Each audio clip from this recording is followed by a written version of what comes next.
just came from the Dover No Kings rally. I joined with many of you on Route 1 this morning in Rehoboth. And I have to say, I have never, ever been prouder to represent the greatest state in the history of the Union Congress.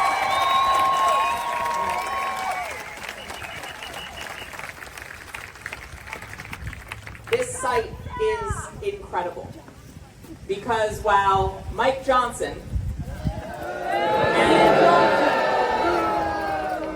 the Trump administration,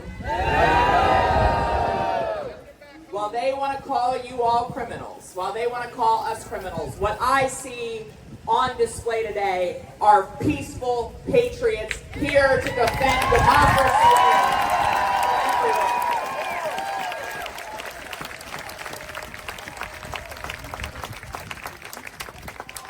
We are here in defense of freedom.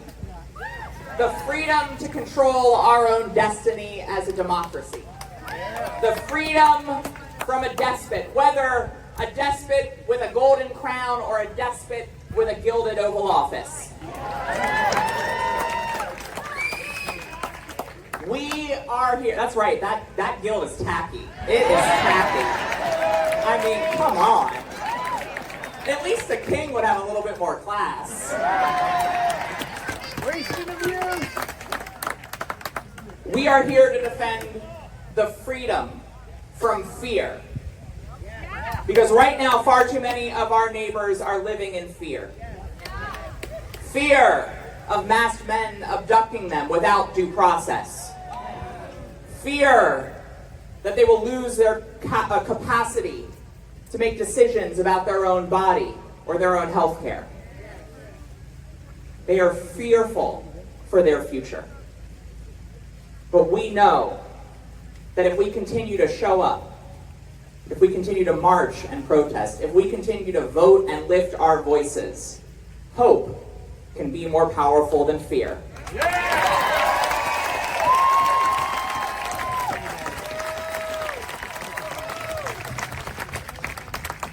Donald Trump wants us to be afraid. He wants us to be fearful.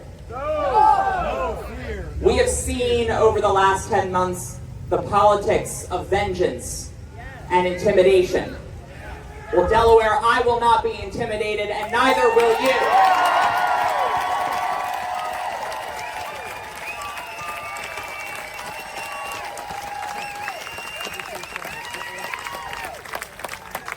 With your help, we will stand up against authoritarianism. We will stand up against those who wish to rule by chaos and cruelty, recklessness and illegality. Right now, we are standing firm against this administration's budget that doubles down on their recklessness and their cruel cuts to health care for the American people.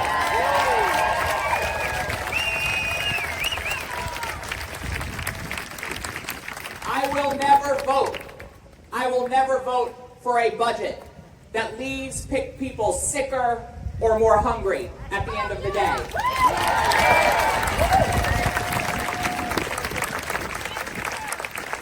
Let's be clear, this fight in this moment in Washington, D.C., to have a budget that reflects our values, a budget that protects the rule of law, that's not just about protecting people's lives in the short term.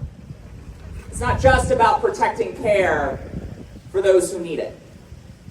This fight in this moment that is happening in Washington, D.C. is directly connected to this authoritarian project that Donald Trump and his sycophants are seeking to build. Because in the last election, Donald Trump created an unholy alliance with billionaire donors. He said, "You fund my campaign and facilitate my consolidation of power, and I will pay you off. I will pay you off with massive tax breaks that leave the rich richer and leaves everyone else behind." This past July, Republicans in Congress passed and the president signed the most heartless bill to pass Congress in generations. The largest cut to health care in American history.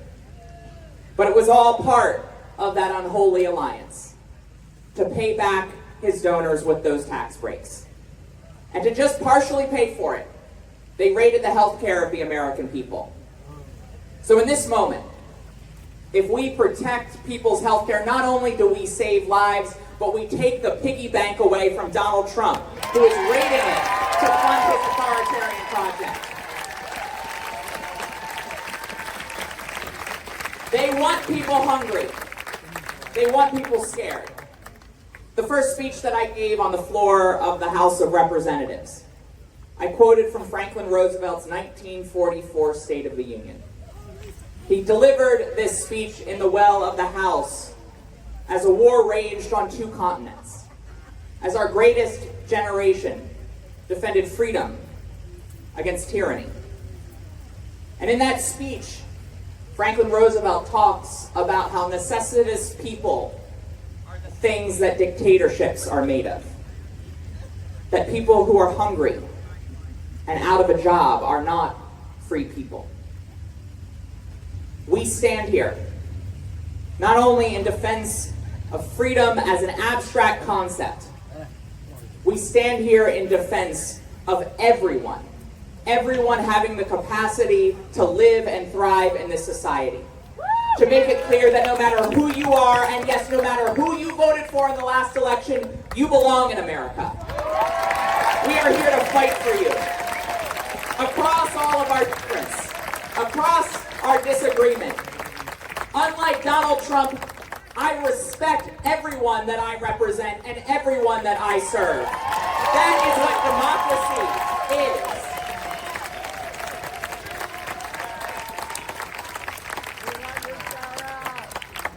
Now let me just close on this, because I know in this moment it is hard to find hope.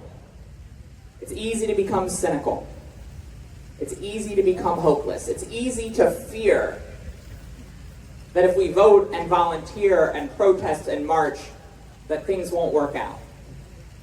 It feels different than 20 years ago or 30 years ago, when it felt like if we simply worked for it, that change was inevitable.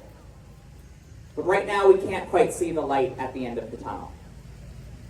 But one of the things that I take comfort in this moment is the reminder that that sense of inevitability that we felt maybe 20 years ago, that is the exception in our country's history.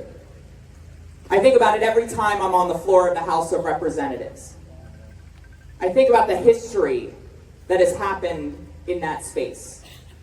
The chamber where Congress moved just before the Civil War, where the 13th Amendment and the 14th Amendment were passed, where women got the right to vote, where Social Security and Medicare and Medicaid were created, where the Civil Rights Act and the Voting Rights Act were passed. And when you step out of the present, that views that progress that we are the beneficiaries of, with the inevitability of history, and you step into the shoes of previous generations of Americans who fought for that progress, for whom it seemed so impossible that it was almost incomprehensible. And you have every reason in that moment to find hope.